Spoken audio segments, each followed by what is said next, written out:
주님의 길을 예비하는 세례 요한. 누가복음 3장 1절에서 22절 말씀입니다. 디베리오 황제가 통치한 지 15해, 곧 본디오 빌라도가 유대의 총독으로, 헤롯이 갈릴리의 분봉왕으로, 그 동생 빌립이 이두레와 드라고니 지방의 분봉왕으로, 루사니아가 아빌레네의 분봉왕으로, 안나스와 가야바가 대제사장으로 있을 때에 하나님의 말씀이 빈들에서 사가랴의 아들 요한에게 임한지라. 요한이 요단강 부근 각처에 와서 죄 사함을 받게 하는 회개의 세례를 전파하니, 선지자 이사야의 책에 쓴 바 광야에서 외치는 자의 소리가 있어 이르되, 너희는 주의 길을 준비하라. 그의 오실 길을 곧게 하라. 모든 골짜기가 메워지고 모든 산과 작은 산이 낮아지고 굽은 것이 곧아지고 험한 길이 평탄하여질 것이요, 모든 육체가 하나님의 구원하심을 보리라 함과 같으니라. 요한이 세례받으러 나아오는 무리에게 이르되, 독사의 자식들아, 누가 너희에게 일러 장차올 진노를 피하라 하더냐. 그러므로 회개에 합당한 열매를 맺고 속으로 아브라함이 우리 조상이라 말하지 말라. 내가 너희에게 이르노니 하나님이 능히 이 돌들로도 아브라함의 자손이 되게 하시리라. 이미 도끼가 나무 뿌리에 놓였으니 좋은 열매 맺지 아니하는 나무마다 지켜 불에 던져지리라. 무리가 물어 이르되, 그러면 우리가 무엇을 하리이까? 대답하여 이르되, 옷 2벌 있는 자는 옷 없는 자에게 나눠줄 것이요, 먹을 것이 있는 자도 그렇게 할 것이니라 하고, 세리들도 세례를 받고자 하여 와서 이르되, 선생이여, 우리는 무엇을 하리이까 하매, 이르되 부과된 것 외에는 거두지 말라 하고, 군인들도 물어 이르되, 우리는 무엇을 하리이까 하매, 이르되 사람에게서 강탈하지 말며 거짓으로 고발하지 말고 받는 급료를 족한 줄로 알라 하니라. 백성들이 바라고 기다림으로 모든 사람들이 요한을 혹 그리스도신가 심중에 생각하니, 요한이 모든 사람에게 대답하여 이르되, 나는 물로 너희에게 세례를 베풀거니와 나보다 능력이 많으신 이가 오시나니 나는 그의 신발끈을 풀기도 감당하지 못하겠노라. 그는 성령과 불로 너희에게 세례를 베푸실 것이요, 손에 키를 들고 자기의 타작마당을 정하게 하사 알곡 근무와 곡간에 들이고 죽정이는 꺼지지 않는 불에 태우시리라. 또 그 밖에 여러 가지로 권하여 백성에게 좋은 소식을 전하였으나, 분봉왕 헤롯은 그의 동생의 아내 헤로디아의 일과 또 자기가 행한 모든 악한 일로 말미암아 요한에게 책망을 받고 그 위에 한 가지 악을 더하여 요한을 옥에 가두니라. 백성이 다 세례를 받을세 예수도 세례를 받으시고 기도하실 때에 하늘이 열리며 성령이 비둘기 같은 형체로 그의 위에 강림하시더니, 하늘로부터 소리가 나기를, 너는 내 사랑하는 아들이라, 내가 너를 기뻐하노라 하시니라. 할렐루야. 우리 하나님께 감사와 영광의 박수를 드리겠습니다. 축복된 주일 아침에 주의 성전을 찾아 예배하러 오신 여러분 모두를 축복하고 환영합니다. 우리 함께 한번 기도하시고 하나님 말씀 보겠습니다. 사랑하는 아버지, 은혜를 감사합니다. 부족한 죄인을 주님께서 감추시고 오늘도 주님의 음성만을 크고 분명하게 들려주시옵소서. 예수님의 이름으로 기도했습니다. 아멘. 아기 예수가 베들레헴 말구에 태어나신 지 근 30년이 흘렀습니다. 이 성경은 누가복음에서 예수님의 소년 시절을 잠깐 언급한 것 외에는 예수님의 처음 30년 인생에 대해서 아주 철저하게 침묵합니다. 그 이유는 모릅니다. 다만 우리가 아는 것은 하나님의 때가 오기 전까지 하나님은 하나님의 사람을 조용히 준비시킨다는 사실을 아는 것뿐입니다. 가을이 오지 않으면 아무리 애를 써도 추수할 수가 없습니다. 마찬가지로 하나님의 때가 이르기 전에는 아무리 인간의 힘으로 용을 써도 안 됩니다. 여러분이 하나님이 무대에 세워주기 전까지는 빨리 무대에 서겠다고 발버둥 치면 안 됩니다. 하나님이 숨기실 때는 철저히 자기를 준비시키면서 기도하며 기다리십시오. 결코 조급해하거나 답답해하지 마십시오. 예수님도 30년 준비하시고 3년 사역하셨는데 어떻게 우리는 3년 사역 준비하고 30년을 쓰려고 합니까? 우리나라 남자들이 군대 갔다 온 경험 때문에 자꾸 그렇게 하는데 아니에요. 하나님께서 오래 준비하실 때 하나님께서 무대 뒤에서 준비시키는 그때를 잘 기다리시기를 바랍니다. 오늘은 예수님의 공생애를 시작하기 전에 하나님께서 하나님의 길을 예비하시는, 예수님의 길을 예비하시는 데 쓰셨던 세례 요한을 바라보게 됩니다. 세례 요한은 정말 불꽃 같은 인생을 살았던 사람입니다. 예수님보다 6개월 먼저 태어나서 또 예수님의 공생애를 시작하기 전에 주님의 길을 예비하다가 예수님이 무대에 등장하신 후 조금 있다가 처형당하는 그런 인물이죠. 예수님을 주연으로 세우기 위해서 자신은 조연으로 내려서야 했던 그 인생, 그러나 하나님은 그 인생을 귀하게 보셨습니다. 세례 요한과 예수님이 본격적으로 이 사역을 시작하던 당시는 굉장히 복잡했던 시대 상황이었습니다. 1절, 2절 같이 읽으시겠습니다. 시작. 디베료 황제가 통치한 지 15해 곧 본디오 빌라도가 유다의 총독으로 헤롯이 갈릴리의 분봉왕으로 그 동생 빌립이 아드레와 드라고니 지방의 분봉왕으로 루사니아가 아빌레네의 분봉왕으로 안나스와 가야바가 대제사장으로 있을 때에 하나님의 말씀이 빈 들에서 사가랴의 아들 요한에게 임한지라. 자, 보세요. 디베료 황제의 통치 15해. 디베료 황제는 로마 황제입니다. 그 밑에 본디오 빌라도는 로마가 임명한 유대 총독입니다. 그런데 그러니까 이스라엘이 로마의 식민지였던 때인데 동시에 유대 나라의 자치적인 왕들도 있었어요.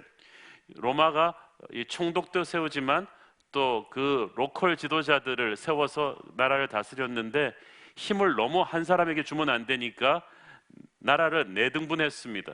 분봉왕이라는 것은 4분의 1만 다스리는 왕이라는 뜻인데 그 헤롯이 갈릴리 지방의 분봉왕이었어요. 그러니까 지방의 왕이 있고 또 로마 총독이 있고, 그러니까 로마 눈치도 봐야 되고 이 분봉왕의 눈치도 봐야 되는데 이 헤롯이 또 착한 사람이 아니고 악한 사람이에요. 그러니까 정치 상황이 몹시 복잡하고 힘들던 시대, 백성들이 살기 힘들던 시대였다는 뜻입니다. 거기다가 종교계도 어지러웠습니다. 안나스와 가야바가 둘이 대제사장으로 있었다. 사실 한 시대의 대제사장은 한 명이라 해야 되는데 두 사람이 있었습니다. 안나스는 가야바의 장인입니다. 은퇴한 대제사장입니다. 그런데 왜 두 사람이 대제사장이라 그랬을까요? 은퇴했지만 아직도 이 기운이 남으셔가지고 마쿠에서 엄청난 영향력을 행사하고 있었어요. 그러니까 사람들이 이 대제사장이 꼭 둘 있는 것처럼 힘들었다는 뜻입니다. 정치계도 파워게임에 복잡한데 이 종교계도 이 파워게임이 복잡했으니까 백성들이 얼마나 힘들었겠습니까? 정말 그 당시 9시 뉴스 틀면 세상이 절망적인 것 같은 느낌이었을 거예요. 그러나 하나님은 눈에 보이지 않는 세계에서 일하시고 계셨습니다. 9시 뉴스에 나오지 않는 세례 요한을, 예수 그리스도를 준비하고 계셨습니다. 사랑하는 여러분, 우리가 눈에 보이는 세상과 눈에 보이지 않는 세상은 다릅니다. 하나님은 절망 같은 오늘의 현실 뒤에도 세례 요한을 준비하고 계시고 예수 그리스도를 준비하고 계신 줄로 믿습니다. 하나님의 거룩한 물밑 작업은 계속됩니다. 자, 하나님의 그 물밑 작업의 시작은 400년 동안의 침묵을 깨고 구약시대 때 말라기 이후로 400년 동안 하나님이 말씀을 안 주셨어요. 그 침묵을 깨고 처음으로 다시 말씀을 줄 선지자로 선택한 사람 세례 요한이 등장하는데 이 세례 요한이 의외의 인물이었습니다. 2절을 보면 안나스와 가야바가 대제사장으로 있는데 하나님의 말씀은 빈들에 있는 요한에게 임했다. 앞에 말과 뒤에 말이 안 맞아요. 왜냐하면 그때까지 사람들의 생각은 하나님이 영적으로 무슨 일을 하시면 반드시 성전에서 하셔야 돼요. 예루살렘 성전이 하나님의 거룩한 일이 일어나는 곳이고 거기서 백성을 대표해서 예배를 드리는 대제사장을 통해서 하나님의 말씀이 와야 돼요. 이게 정통 라인이에요. 대통령이 무슨 지시를 했으면 그 정통 라인이 청와대 홍보실을 통해서 나와야 되는데 그게 아닌 거예요. 이 정통 라인, 성전도 아닌 빈들에서 대제사장도 아닌 세례요한, 아주 젊은, 아주 아무도 모르는 이 세례요한이라는 인물에게 하나님의 말씀이 떨어졌다. 이것은 하나님께서 기존의 종교 질서를 완전히 깨뜨려 버리셨다는 뜻입니다. 마치 하나님께서 놀랬지 그러시는 것 같아요. 이거는 뜻밖의 선수 기용이에요. 9회 말 정말 말루의 정말 중요한 상황에서 뜻밖의 타자를 하나님이 세우신 거예요. 천지가 개벽할 일입니다. 복음서를 읽어보면 예수님이 사역하실 때 종교 지도자들이 예수님한테 와서 할 말이 없으니까 꼭 한다는 말이 당신이 무슨 권위를 가지고 이 일을 행합니까? 이 말은 무슨 말이냐면 너 정통성이 있어? 그 말이에요. 그들에게 있어서 정통성은 어떤 랍비의 스쿨에서 나왔는가? 어떤 가문 출신인가? 성경 지식을 얼마나 아는가? 거기서 나온 거예요. 그런데 갑자기 사람들이 자신들의 메마른 강론으로는 하나도 안 오면서 예수님한테는 몰려가고 자신들은 아무 기적도 못 일으키는데 예수님은 안진뱅이를 일으키고 장님을 눈뜨게 하는 그런 놀라운 일을 일으키니까 사람들이 다 예수님께로 몰려간단 말이죠. 그러니까 자신들의 입지가 송두리째 흔들리는 거예요. 그렇지만 능력이 너무나 확연하니까 할 말이 없으니까 너 무슨 권세로 이런 일을 하는 거야? 쉽게 말해서 너 어느 랍비에게서 배운 어느 종파야? 요즘으로 말하면 너 어느 교단이야? 너 신학교 나왔어? 너 안수 받은 거야? 이렇게 물어보는 거예요. 여러분, 영적인 권위, 영적인 정통성은 사람이 주는 게 아닙니다. 그건 다 사람이 만든 시스템이에요. 그건 영적인 권위는 하나님이 주는 것입니다. 처음에 하나님의 기름 부으심을 받고 사역을 시작했던 사람들이, 순수하게 사역을 시작했던 사람들이 매너리즘에 빠져서 이 영적인 순수함을 잃어버린 경우가 많습니다. 그러면 하나님께서는 전혀 뜻밖의 사람, 시스템 밖에, 제도권 밖의 사람들을 혜성처럼 등장시키셔서 사용하시곤 했습니다. 구약시대 때도 보면 그랬어요. 아모스라는 선지자는 목동이었어요. 정통 제사장 라인이 아니에요. 그런데 아모스를 통해서 하나님 크게 말씀하셨어요. 소위 정통 교육을 받았던 예루살렘 성전의 제사장 가문의 사람들이 얼마나 충격이었겠습니까? 분명히 대제사장이 2명이나 있는데 하나님의 말씀은 빈들에 있는 세례 요한에게 임하고 세례 요한에게 사람이 구름대처럼 가는 거예요. 성전에 에어컨, 냉난방 잘 되는 성전은 통통 비는데 그 불편한 빈들로 사람들이 구름대처럼 몰려가는 거예요. 이걸 어떻게 설명을 합니까? 하나님께서는 명함만 갖고 있는, 직함만 갖고 있는 종교 지도자들 사용하지 않으세요. 우리가 그걸 착각하는 거예요. 목사가 되면, 장로가 되면 내가 명함이 있으면 사람들이 존경할 것이다, 하나님이 쓰실 것이다. 천만에 삼천만의 말씀. 대제사장들이 있는데, 성전이 있는데 하나님의 말씀은 빈들로 떨어져요. 세례 요한에게 떨어져요. 여기서 우리는 뭘 보죠? 기름 부으심의 촛대는 항상 움직입니다. 옛날에 휴대폰 광고에 사랑은 항상 움직이는 거야, 그런 게 있었는데 기름 부으심은 움직이는 거예요. 내가 옛날에 하나님의 쓰임을 받았다고 해서, 능력을 받았다고 해서 그것이 항상 지금 나와 함께 있는 건 아니에요. 그래서 하나님의 권위가 충만한 사람은 힘을 휘두르지 않아요. 하나님께서 부어주시는 영적인 실력과 권위를 사람들이 자연스럽게 느끼기 때문입니다. 하나님의 이 기름 부으심의 촛대가 있어야 영적인 권위가 쓰고, 이 영적인 권위란 권위의식 없이 하나님 앞에 겸손히 무릎 꿇는 사람에게 주어지는 거예요. 진짜 영적인 실력자는 영적인 실력으로 말할 뿐입니다. 여러분, 혹시 파바로티가 어느 학교 나왔는지 아십니까? 하버드 음대 나왔나요? 파바로티한테 어느 학교 나왔냐고 물어보는 사람 아무도 없어요. 그냥 한번 서서 한 곡만 노래하면은 다 뻑 가는 거예요. 그 노래의 파워가 사람들을 다 압도해버려요. 영적인 권위가 그런 거예요.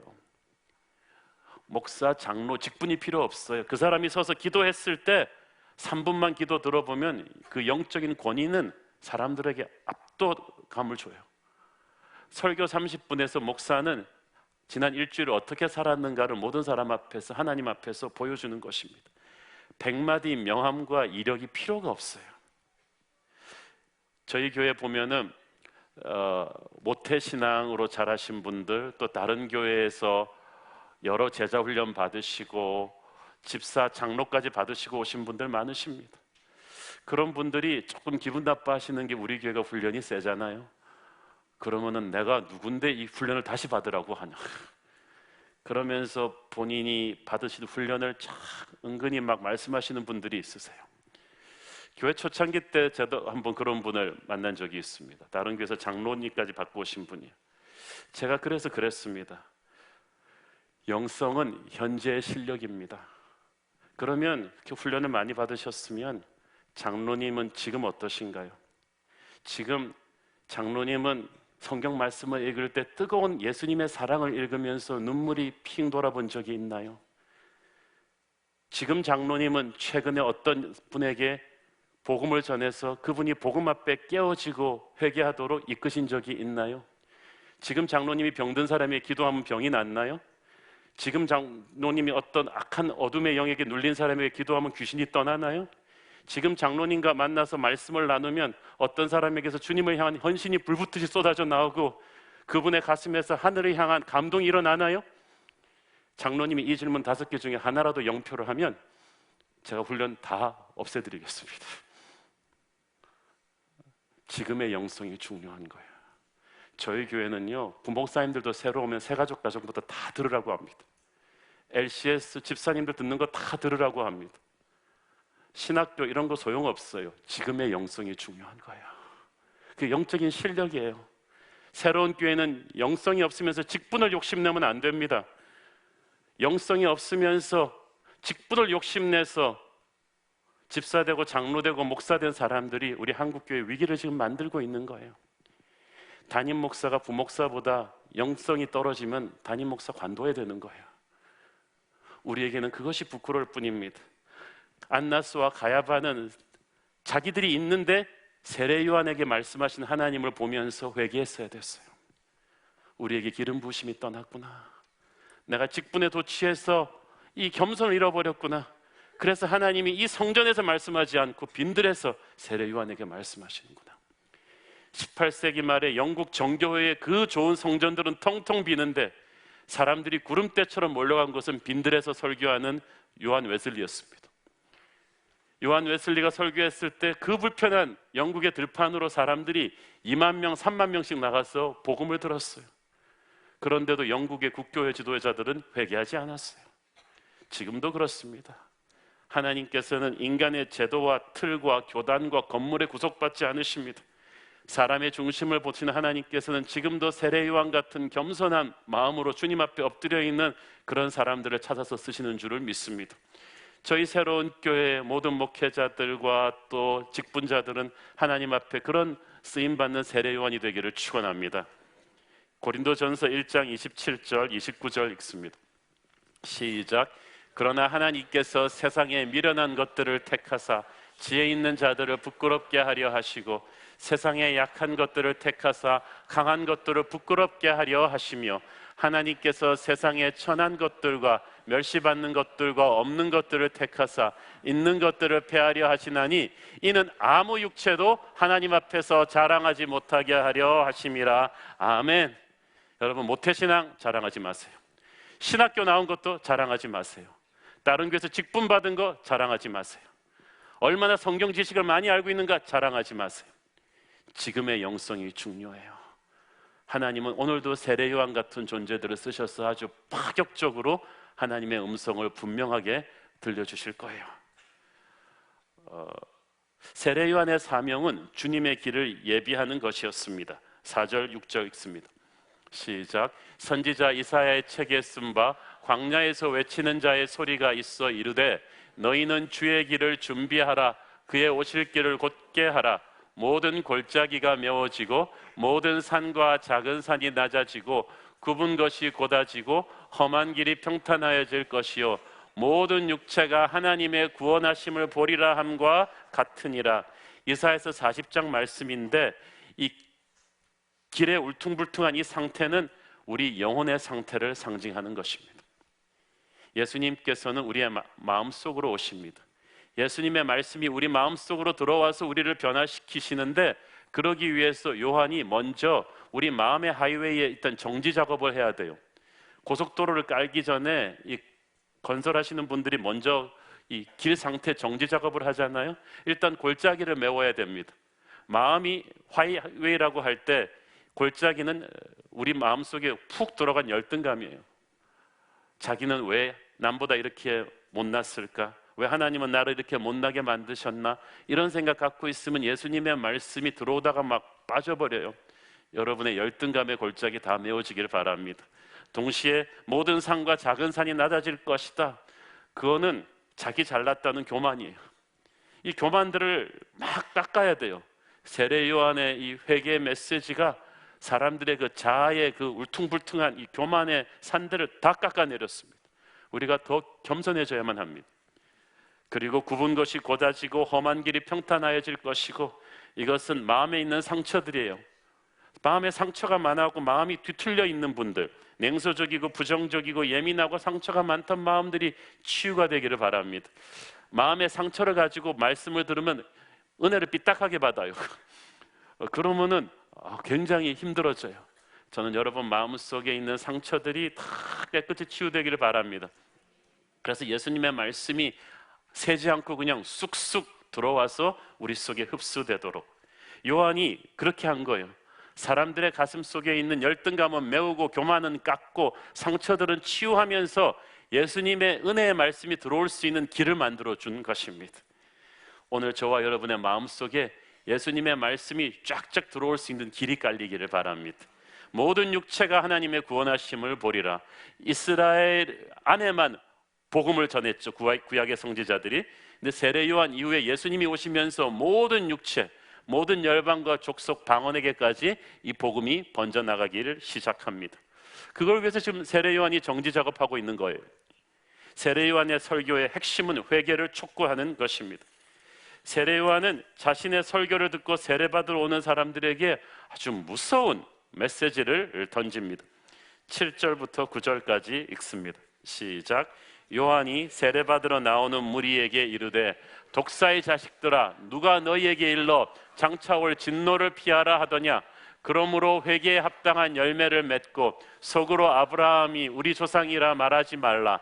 내가 너희에게 이르노니 하나님이 능히 이 돌들로도 아브라함의 자손이 되게 하시리라.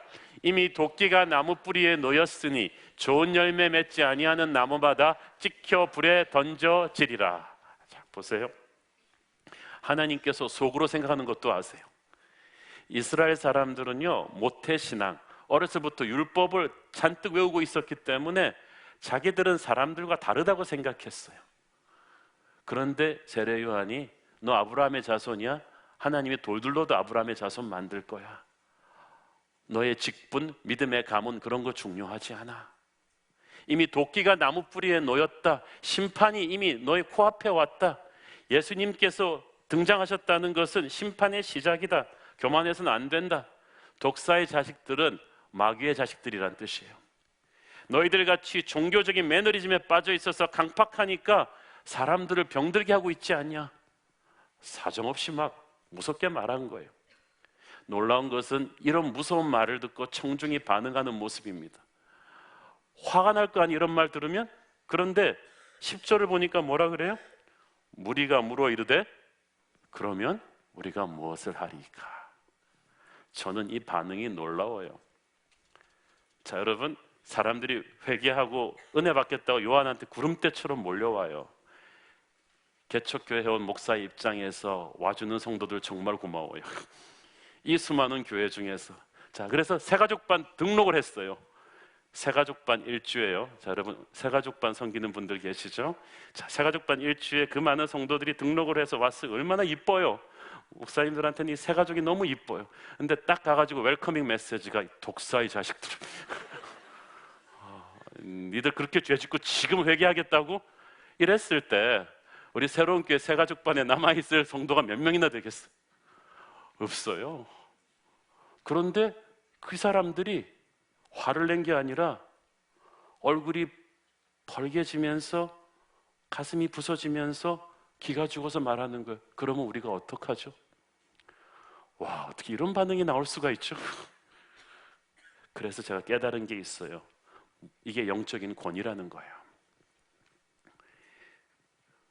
똑같은 말을 부모가 해서 자식을 훈계하는데 어떤 부모가 하는 말에는 아이들에게 영적인 권위가 있고 어떤 부모가 말하면 아이들이 위선자라 그러고 막 튀어나가 버리고 영적인 권위가 있어야 돼요. 내가 무슨 말을 하는가가 중요한 게 아니라 말하는 내가 누구냐가 중요해요. 기도하는 사람이 말하면 영적인 권위가 있어요. 말씀대로 살려고 몸부림치는 사람이 말하면 영적인 권위가 있어요. 세례 요한은 평생을 어린 어머니 뱃속에서부터 성령 충만했던 사람이에요. 이 사람은 심플하게 살면서 하나님을 사랑해요. 말씀을 묵상해요. 말씀과 기도가 이 사람한테 꽉 차 있어요. 딴 게 들어가 있지를 않아요. 사심 없이 하나님의 말씀을 들고 전하니까 그 말씀이 개인적인 감정이 실린 말씀이 아니고 엄청난 하나님의 권위가 돼서 사람들의 말을 찌르는 거예요. 그 세례 요한에게서 나가는 말은 인간의 말이 아니라 하나님의 말씀의 검이 돼서 사람들을 찌르고 있는 거예요.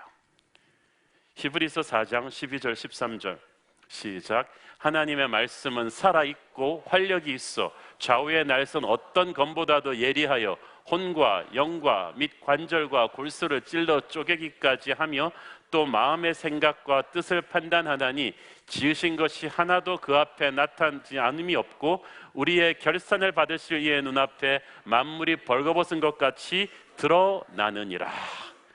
이 세례 요한이 전한 하나님의 말씀이 바로 이런 검이었어요. 그러니까 사람들이 그거를 요한의 개인적인 감정으로 받지 않고 하나님의 살아있는 검에 찔린 듯이 부들부들 떠는 거예요. 이렇게 제대로 말씀의 검에 찔린 사람의 반응이 뭐냐 하면은 How then shall we live? 그러면 우리가 이제 어떻게 하여야 하리까? 우리 교회 성경 공부 프로그램 많은데요. 성경 공부 프로그램을 많이 해서 우리가 성경 퀴즈왕에 나가서 우승하는 게 목표가 아닙니다. 말씀을 듣고 나면 제대로 말씀의 검에 뚫리면 회개에 합당한 열매를 맺겠다. 구체적인 적용에 대한 갈망이 나와야 돼요. 그러면 이제 이건 내 삶에서 어떻게 적용하지? 그랬더니 세례 요한이 이제 그걸 얘기해 주는 거예요. 11절에서 요한은 먼저 먹을 것이나 옷을 없는 자들에게 나눠주라고 합니다. 이 말은 그 당시 사람들이 굉장히 자기중심적이었다는 걸 보여줘요. 특히 물질 문제에 있어서는. 그런데 옷이 두 벌 있으면 한 벌 나눠주라. 이 말은 충격이에요. 옷 두 벌 있는 사람이 부자는 아니잖아요. 여러분 중에 옷 두 벌 이상 갖고 계신 분 전부죠? 기본적으로 제가 매주일 같은 자리에 앉아있는 분들 보는데 옷이 기본적으로 1인당 한 10벌은 본 것 같아요. 그치? 그럼 우리 다 부자란 말이에요. 옷 두 벌 있는 사람도 하나를 나눠주라는 말은 무슨 말입니까? 우리가 돈이 많아서 나눠주는 게 아니라 마음을 그렇게 가져야 된다는 거예요. 제가 보니까 구제를 부자들이 하는 게 아니에요. 은혜 받은 사람이에요. 예수의 눈으로 돈을 보는 사람이 나눌 수가 있어요. 12절에서는 세리들이 또 나와서 우리는 어떻게 해야 됩니까? 그랬더니 요한이 부과된 것 외에는 거두지 말라. 그 당시 사람들은 세금 때문에 죽을 판이었어요. 로마가 책정한 세금이 있는데 유대 왕이 책정한 세금이 또 있고 거기다가 세리들이 사람들이 무식하니까 몰래 갖다 붙인 커미션이 또 있어요. 그래서 이득을 많이 챙기고 있었어요. 요한이 그걸 지적한 거예요. 그걸 챙기지 말라. 14절에서는 군인들이 또 와서 자기들은 어떻게 해야 되는가? 그랬더니 군인들한테는 세 가지를 당부했죠. 14절에 사람들에게서 강탈하지 말고. 군인들이 힘으로 가서 사람들한테 뭐 물건 빼앗는 적 많았거든요. 식민지, 로마 식민지니까 로마 군인들은 아무한테 나가서 쥐어받고 뺏어도 아무 말도 못해요. 그 일을 많이 했다는 거예요. 남을 거짓으로 고발하지 말라. 군인들이 고발하면요 재판부에서는 대부분 군인들 손을 들어줬습니다. 그게 로마 군인의 힘이었어요. 그거 하지 말라는 거예요. 받는 급료에 만족한 줄 알아라. 군인들이 정상적으로 받는 급료에 만족하지 않으니까 사람들을 쥐어받고 강탈하기 때문에 하나님께서 이 군인들한테 이 세 가지를 하지 말라는 거예요. 하나님께서는요, 우리가 어떻게 부정하면서 사는지 다 알고 계세요. 요한의 서리빨 같은 메시지는 유대 최고 권력자였던 헤롯도 가만 놔두지 않았습니다. 19절 20절에 보면은 요한이 헤롯의 동생 아내 헤로디아의 일로 헤롯을 책망했다고 되어 있어요. 동생의 아내와 불륜의 관계를 맺었거든요. 그래서 결혼해 버렸어요. 요한이 이 문제를 책망하니까 이 헤롯이 요한을 감옥에 가뒀죠. 감옥에 가뒀지만 다른 복음서에 보면 헤롯이 요한한테 가서 자기 죄를 고백하고 요한 앞에 가서는 꼼짝을 못했다고 되어 있어요. 그만큼 영적인 권위가 있는 거예요. 그러니까 아주 높은 자리에 있는 사람, 힘 있는 사람, 돈 있는 사람 할 것 없이 다 이 요한의 서리빨 같은 메시지 앞에 회개하기에 이르렀습니다. 똑같은 말씀이지만 내가 처한 처지에 따라서 적용이 다릅니다. 오늘 우리가 똑같은 말씀으로 은혜 받았지만 여러분 각자가 삶의 현장에 가서 다른 적용법이 있는 줄을 믿습니다. 하나님이 아시겠죠. 저는 모르겠습니다. 18세기 말 19세기 초에 영국의 복음주의 부흥운동이 일어났을 때 은혜 받은 사람들이 각자 가서 다 행한 게 달라요. 영국의 상류사의 귀부인들은 파티 문화를 청산하고 가서 빈민촌 아이들한테 글을 가르쳤어요. 영국의 정치인들은 가서 결투나 투견, 도박 같은 사회 악습을 폐지하는 법안을 통과시켰습니다. 금융인들은 가서 속임수로 착복한 돈들을 다 돌려줬어요. 군인 장교들은 가서 아주 악명 높은 영국의 그 사병 형벌 그 시스템을 개선을 했습니다. 대학생들은 컨닝을 중단했어요. 그러니까 각자가 있는 스테이션에서 적용한 게 다른 거예요. 오늘 똑같은 말씀이지만 여러분 각자에게 주는 적용이 있기를 바랍니다. 그렇게 해서 자기 삶에서 어떤 구체적인 적용이 있어야 그게 진짜 은혜 받은 거거든요. 요한은 분명한 적용이 있는 회개를 가르쳤습니다. 동시에 요한은 오실 메시아에 대한 기대를 불러일으킨 사람이었어요. 요한의 특징은 요한의 설교를 들었고 나면 예수님에 대해서 목말라하게 되었다는 거예요. 여러분이 사람들로 하여금 예수님에 대해서 궁금하게 하는 사람이길 바랍니다. 저분이 저렇게 인격적으로 훌륭하고 사람들을 사랑하는 저분이 믿는 예수는 어떤 분일까? 저는 여러분이 예수님에 대한 목마름을 불러일으키는 그런 분들 되기를 바랍니다. 15절 17절 읽습니다. 시작. 백성들이 바라고 기다림으로 모든 사람들이 요한을 혹 그리스도신가 심중에 생각하니 요한이 모든 사람에게 대답하여 이르되 나는 물로 너희에게 세례를 베풀거니와 나보다 능력이 많으신 이가 오시나니 나는 그의 신발끈을 풀기도 감당하지 못하겠노라. 그는 성령과 불로 너희에게 세례를 베푸실 것이요 손에 키를 들고 자기의 타작마당을 정하게 하사 알곡은 모아 곳간에 들이고 죽정이는 꺼지지 않는 불에 태우시리라. 자, 보세요. 이 사람들이 너무나 요한에게 많이 밀려들고 요한의 메시지가 파워풀하고 회개하는 역사가 많이 일어나니까 사람들이 생각한 거예요. 혹시 그토록 약속되었던 구약 성경의 메시아가 바로 이 사람 아닌가? 그랬더니 애지간한 사람 같으면 그런 조짐이 일어나면 살짝 아무 말도 안 하겠죠. 그럴 수도 있지. 이렇게 하면서 은근슬쩍 그러다가 이단되는 사람들 많잖아요. 그런데 요한은 그 시점에서 자기가 메시아가 아니라는 사실을 선포해 버렸어요. 그리고 그 차이를 물세례, 불세례로 나눠줬습니다. 세례 요한의 핵심 사역은 물로 세례를 주는 거였습니다. 3절에 보면 이 물세례란 회개의 세례라고 나와 있죠. 요한의 메시지의 핵심은 옛사람의 죄를 씻어버리는 회개의 역사입니다. 교회는 남의 잘못을 비판하며 고치자는 곳이 아닙니다. 교회는 우리 각자가 하나님의 말씀 앞에 회개하는 곳입니다. 죄를 씻어버리는 것입니다. 그래서 영성이 깊어지면 질수록 남의 얘기 잘 안 해요. 아무리 남들이 잘못했다 할지라도 남의 얘기하지 않고 영성 깊은 사람은 항상 자기 죄를 고백하는 참회록을 씁니다. 여러분, 우리 교회에서도 교제하면서 남을 비판하는 사람들 보면은 영성이 없다고 보시면 돼요. 근데 영적으로 깊어지면 질수록, 성령 충만해지면 질수록 자기 죄 다루기도 급해요. 자기 죄에 대해서 회개가 없는 사람은 죄가 없어서 그런 게 아니라 마음이 강박해서 그런 거예요. 그러나 은혜 제대로 받은 사람에게는 자기 죄가 보여요. 십자가의 무게가 느껴진단 말이에요. 그러니까 회개하게 됩니다. 요한의 물세례는 말씀에 찔려서 회개하겠다는 결심이에요. 저는 우리 새로운 교회 예배마다 이런 회개의 영이 일어나기를 바랍니다. 옛사람의 독선과 아집과 질투와 욕심과 미움을 버리고 십자가 앞에서 회개하면 그때부터 영이 뚫립니다. 거룩한 기쁨이 회복이 됩니다. 능력이 회복이 됩니다. 사도행전 3장 19절 시작.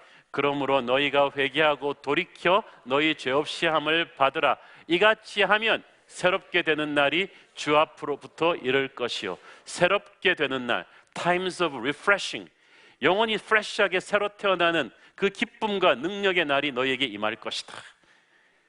회개하지 않는 사람에게 주는 가장 무서운 벌은 영원히 새롭지 않은 거예요. 영원히 무거운 거예요. 여러분을 누르고 있는 영혼의 영적인 무게를 없애려면 주님 앞에 분명하게 회개하십시오. 그러면 오늘 하나님께서 여러분의 영을 새롭게 하실 것입니다. 하나님의 말씀 앞에 영이 새롭게 되는 사람들이 가득 차 있으니까 새로운 교회인 줄로 믿습니다. 그러나 예수님은 거기서 한 단계 더 나가서 성령과 불로 세례를 주실 것이라고 합니다. 요한의 물 세례는 옛사람을 버리는 것이라면 예수님의 성령 세례는 새사람을 입는 것입니다. 하늘의 비전을 보는 거예요. 하나님의 초자연적인 능력으로 채워지는 거예요. 욕심이 사라지고 거룩한 비전으로 가득 찹니다. 저는 예수님의 성령 세례를 받고 새롭게 태어나는 저와 여러분 되기를 바랍니다. 그런데 예수님은 불로도 세례를 주세요. 불 세례는 성령 세례를 표현하는 말이기도 하지만 여기서는 다가올 심판을 말하는 것입니다. 예수님께서 알곡은 모아 곡간에 들이고 죽정이는 불에 태운다. 알곡과 죽정이를 오해하지 마세요. 알곡이 의인이 아니에요. 알곡은 예수의 피로 거듭난 사람이에요. 회개해서 깨어진 사람이에요. 그런 알곡은 주님께서 용서하시고 귀히 쓰실 것입니다. 죽정이는 교만한 사람이에요. 강팍한 사람이에요. 회개하지 않는 사람이에요. 그러니까 예수님의 메시지를 거부해버렸어요. 그런 사람은 심판을 받게 되는 거예요. 그러니까 예수님이 마지막 카드입니다. 하나님의 예수님을 받으면 살지면 예수님을 거절하면 심판으로 가는 것입니다. 그래서 우리는 혼신의 힘을 다해서 사람들이 예수님의 메시지를 받도록 전도하는 것입니다. 15절에 보니까 백성들이 요한을 그리스도가 아닌가 하고 마음에 생각했다고 했습니다. 요한이 이걸 눈치채고 자기는 아니라고 딱 선포해 버렸어요. 자신은 예수님의 신발끈 풀 자격도 없다고 빨리 선포했어요. 진짜 하나님의 사람은 이런 거예요. 혹시라도 자기에게 하나님이 받으셔야 될 영광의 박수갈채가 쏟아질 때 빨리 비키는 거예요. 조연은 아무리 사람들이 박수 쳐줘도 주연의 자리에 서 있으면 안 됩니다. 조연에게서 가장 요구되는 것은 능력이 아니라 주제 파악이에요. 영성의 핵심 키워드 중에 하나가 주제 파악입니다. 저와 여러분은 평생 은혜로 용서받은 죄인인 걸 알고 살아야만 됩니다. 이 주제 파악이 확실하게 돼야지 이걸 잘 못하고 박수갈채 좀 나오면은 혹시 자기가 예수님이 아닌가 하고 스타가 되려는 경우가 있어요. 빨리 내려와야 돼요. 자기를 낮추고 하나님에게 사람들의 시선이 집중되게 하는 거, 이것이 겸손입니다. 무조건적인 자기 비하가 아니라 사람들로 하여금 예수님에게 목마르게 해야 돼요. 예수님을 이야기하게 해야 되고요. 예수님에 대해서 궁금하게 해야 돼요. 이 세상에서는 너나 할 것 없이 다 주연이 되고 싶어 하죠. 오케스트라에서 제일 힘든 게 퍼스트 바이올린 하는 사람은 찾기 쉬워요. 세컨드 바이올린이 어려워요. 주연 자리는 다 하겠다 그래요. 그렇지만 조연 자리는 하기 싫어해요. 그러나 하나님의 나라에는 세례 요한같이 조연 자리에 만족하는 겸손이 필요한 거야. 나는 광야에서 외치는 소리라 그랬어요. 세례 요한은 소리 이상의 삶을 살려고 하지 않았습니다. 한참 제가 잘 나가고 있는데, 사람들이 구름대처럼 몰려들고 있는데 이러기란 쉽지 않거든요. 그러므로 세례 요한의 이 겸손은 인간의 힘으로 하는 겸손이 아닙니다. 그의 안에 계신 성령께서 주시는 겸손이에요. 여러분, 겸손을 떨지 말고 성령이 주시는 힘으로 겸손해야 돼요. 거룩한 겸손이란 하나님 앞에서 자신의 한계를 아는 거예요. 예수님이 자신을 통해서 하신 거를 자기가 했다고 하지 않는 거예요. 그래서 크든 작든 내게 불러주신 그 소명의 자리에 그 최선을 다하고 사라지면 되는 거예요. 더 이상 욕심내면 안 됩니다. 하나님은 우리가 큰 일을 할 거 원하는 것이 아니라 작은 일이라도 충성스럽게 할 길을 원하십니다. 저는 우리 새로운 교회 모든 스테이션에서 직분 맡으신 분들이 세례 요한의 그런 겸손이 있기를 축원합니다.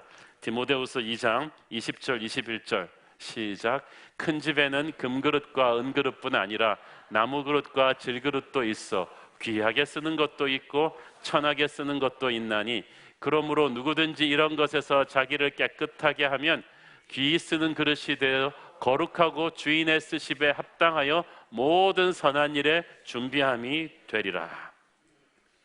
여러분, 금그릇, 은그릇으로 쓰임받으려 하지 마세요. 진짜 좋은 그릇은 뭔지 아세요? 주인이 편하게 쓰는 그릇이에요. 주인이 자주 쓰는 그릇이에요. 제가 항상 하는 기도가 있습니다. 저는 하나님의 비단 손수건이 아니라 걸레가 되기를 원합니다. 그냥 자주 쓸 수 있는 걸레처럼 나를 그냥 써주세요. 금그릇, 은그릇이면 뭐예요? 보기만 하고 아무도 쓰지 않으면 나는 전시용 그릇이 아니라 하나님이 편히 쓸 수 있는 질그릇이 되기를 원합니다. 저와 여러분이 그렇게 사용되었으면 좋겠습니다. 하나님, 우리 새로운 교회를 우리는 금그릇, 은그릇처럼 화려한 사람들이 아니라도 좋아요. 연약하지만 주님이 편하게 쓰는 질그릇 같은 교회가 되고 싶어요. 주님께서 선교에 쓰시겠다고 할 때 새로운 교회를 집어서 쓰시고, 주님께서 가난한 사람을 구제하고자 할 때 새로운 교회를 집어서 쓰시고, 주연자리를 욕심내지 않는 교회가 되고 싶은 거야. 우리도 세례 요한처럼 주님의 길을 예비하는 삶, 사람들이 나를 통해서 예수님께로 나오면 그걸로 해피한 그런 삶. 하나님 나라 드라마에서 주연이 아니라 조연이라도 좋아요. 우리를 써주시는 것만도 만족하면서 기꺼이 예수님이 주연 자리에서 박수 받으시는 것을 기뻐하는 그런 삶. 이 마지막 시대에 우리는 세상 속으로, 열방 속으로, 미래 속으로 돌아가 주의 길을 예비하는 세례 요한이 되십시다. 기도하겠습니다. 사랑하는 아버지, 은혜를 감사합니다. 광야에서 외치는 소리 이상의 삶을 살려고 하지 않았던 세례 요한의 겸손을 우리도 본받기를 원합니다. 우리를 통하여 사람들이 예수님 만나게 하여 주옵소서. 우리가 예수님 쓰시기 편한 그릇이 되게 하여 주시옵소서. 오직 주님만이 영광 받으시고 주님만이 주연이 되시는 그런 인생을 살게 하여 주옵소서. 예수님의 이름으로 기도했습니다. 아멘.